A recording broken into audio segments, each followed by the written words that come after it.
Bonjour tout le monde, je suis Antoine. Gabriel, hier après-midi, j'ai passé 2 heures au parc Montsouris à Paris. Quelle bouffée d'oxygène au cœur de la ville. Entre familles en pique-nique, joggeurs et enfants qui jouent, c'était un vrai spectacle de la vie parisienne. Bonjour et bienvenue sur Waspoken Friends, cher auditeur. Bonjour Antoine. Allez, parc parisien. Ces oasis urbaines si précieuses. Raconte-nous cette escapade verte au parc Montsouris. Je suis arrivé vers 14 heures avec un livre et une bouteille d'eau. L'entrée du parc grouillée d'activités, des familles qui s'installaient pour l'après-midi, des sportifs qui s'échauffaient, des étudiants avec leurs cahiers. L'effervescence de l'après-midi parc. Antoine, où t'es-tu installé? Sous un arbre, sur un banc, sur l'herbe? Chers auditeurs, comment aimez-vous profiter des parcs français? J'ai trouvé un spot parfait sous un grand platane. Assez d'ombre pour lire confortablement, mais assez proche des allées pour observer la vie du parc. Position stratégique de l'observateur urbain. L'art de choisir son emplacement parc. Antoine, qu'as-tu observé de particulier? Les parcs révèlent tant de choses sur la société française. D'abord, j'ai été frappé par la diversité.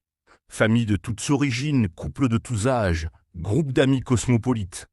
Le parc, c'est la France multiculturelle qui se détend ensemble. Le melting pot pacifique des espaces verts. Antoine, as-tu remarqué des activités typiquement françaises? Pétanque, lecture, pique-nique élaboré. Justement, un groupe de retraités jouait à la pétanque avec une passion impressionnante.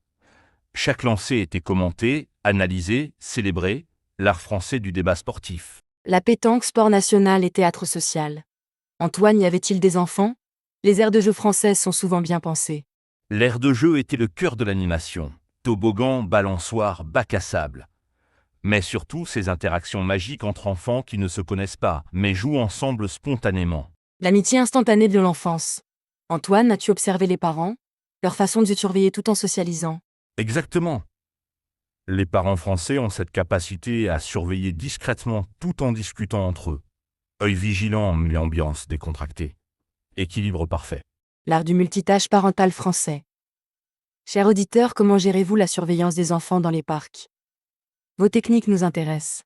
Gabriel, j'ai aussi été impressionné par les joggeurs.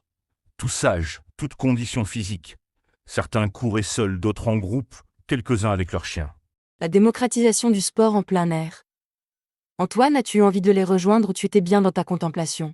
Un moment de tentation. Mais finalement, j'ai préféré ma posture d'observateur. Parfois, regarder les autres vivre est aussi enrichissant que l'action. La philosophie de l'observation active. Antoine, y avait-il des activités artistiques? Musiciens, peintres performés. Un étudiant aux beaux-arts croquait les arbres. Et plus loin, quelqu'un jouait de la guitare acoustique. Cette créativité spontanée donne une âme poétique au parc. L'art qui s'invite dans la nature urbaine. Antoine, as-tu engagé des conversations avec d'autres visiteurs? Une dame âgée m'a demandé l'heure, puis nous avons parlé du livre que je lisais. Elle m'a recommandé un auteur.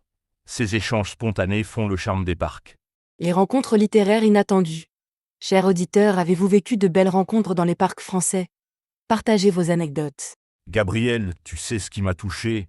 Cette cohabitation harmonieuse. Sportifs, famille, lecteurs, rêveurs. Chacun respecte l'espace des autres. Le savoir-vivre français des espaces partagés. Antoine, as-tu remarqué l'entretien du parc? Propreté, végétation, équipement. Impeccable. Allées bien entretenues, pelouse soignée, poubelles vidées. Les équipes municipales font un travail remarquable. Respect pour ces professionnels invisibles. L'hommage aux agents d'espace vert. Antoine, avais-tu prévu de rester si longtemps ou le temps a filé naturellement? Le temps a filé. J'avais prévu 1 heure, j'en ai passé 2. Cette atmosphère apaisante m'a complètement déconnecté de l'agitation urbaine. L'effet décompression des espaces verts. Antoine, as-tu réussi à lire ton livre? Tu étais trop distrait par l'animation. Alternance parfaite. 20 minutes de lecture, puis observation de la vie du parc. Cette stimulation douce était plus reposante qu'un après-midi télé à la maison. L'équilibre entre concentration et contemplation. Chers éditeurs, arrivez-vous à lire dans les parcs ou vous préférez l'observation pure? Gabriel, j'ai aussi admiré la végétation. Arbres centenaires, massifs fleuris, pelouses parfaites. Ces jardiniers français sont des artistes. L'art paysager français. Antoine, reconnais-tu les essences d'arbres ou c'est juste esthétique pour toi? Mélange des deux. Je reconnais les platanes, marronniers, tilleuls classiques. Mais j'appréciais surtout leurs ombres généreuses et leur majesté tranquille. La reconnaissance botanique intuitive. Antoine, as-tu remarqué des différences selon les saisons dans ce parc? C'était ma première visite automnale. Les feuilles dorées, cette lumière douce d'octobre. Complètement différent de l'été vert et du printemps fleuri. Chaque saison a sa poésie. La temporalité changeante des parcs français. Antoine, y avait-il des événements organisés ou c'était juste la vie spontanée? Vie totalement spontanée.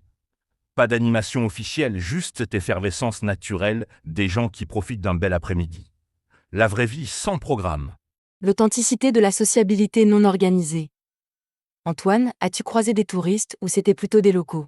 Majoritairement des Parisiens du quartier. Quelques touristes reconnaissables à leurs appareils photos, mais l'ambiance restait très locale, très authentique.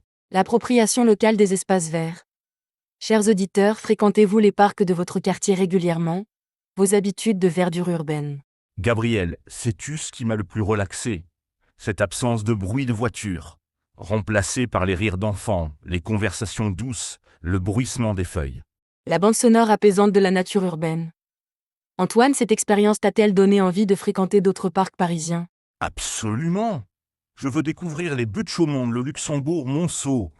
Chaque parc parisien a sa personnalité. Tour de France des espaces verts. L'exploration systématique des poumons verts parisiens. Antoine, recommandes-tu cette activité aux stressés urbains? Sans hésitation. 2 heures de parc valent toutes les thérapies. Gratuit, accessible, ressourçant. Le parc, c'est l'antidote naturel au stress citadin. La prescription verte du bien-être urbain. Antoine, as-tu des créneaux horaires préférés pour les parcs? L'après-midi me convient parfaitement. Moins de sportifs matinaux, pas encore l'heure de pointe du soir. Moment idéal pour la contemplation tranquille. Le timing optimal de la sérénité. Antoine, emportes-tu toujours un livre ou parfois tu viens juste pour être? Variable selon l'humeur. Hier, le livre était prétexte. Parfois, je viens juste m'asseoir et respirer. Le parc accueille tous les besoins. L'adaptabilité des espaces verts à nos états d'âme. Chers auditeurs, comment utilisez-vous les parcs? Lecture, sport, méditation, sociabilité. Gabriel, cet après-midi, m'a rappelé l'importance des espaces publics gratuits. Dans nos villes chères, le parc reste démocratique. L'égalité d'accès au bien-être urbain. Antoine, as-tu des projets pour intégrer plus de parcs dans ta routine? Je pense instaurer un dimanche parc hebdomadaire. Découvrir un nouveau parc chaque semaine ou revisiter mes préférés selon l'humeur. Le rituel dominical végétal. Antoine, cette expérience a-t-elle changé ta vision de Paris? Complètement. Paris n'est pas qu'une jungle urbaine. Ces espaces verts révèlent une ville plus douce, plus humaine, plus respirable. La révélation de la douceur parisienne cachée. Antoine, un dernier conseil pour profiter pleinement d'un parc français.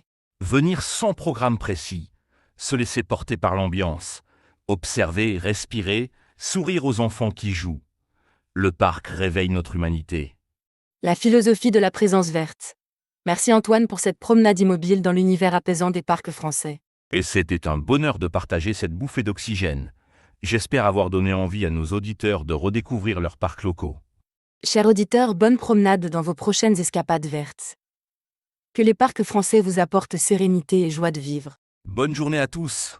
Et n'oubliez pas, le plus beau parc est celui où vous vous sentez bien. À bientôt sur Waspoken French. Au revoir tout le monde. Que vos pas vous mènent vers la verdure et vos yeux vers la beauté. À très bientôt. À bientôt et bonne découverte dans les parcs de France. La nature urbaine vous attend.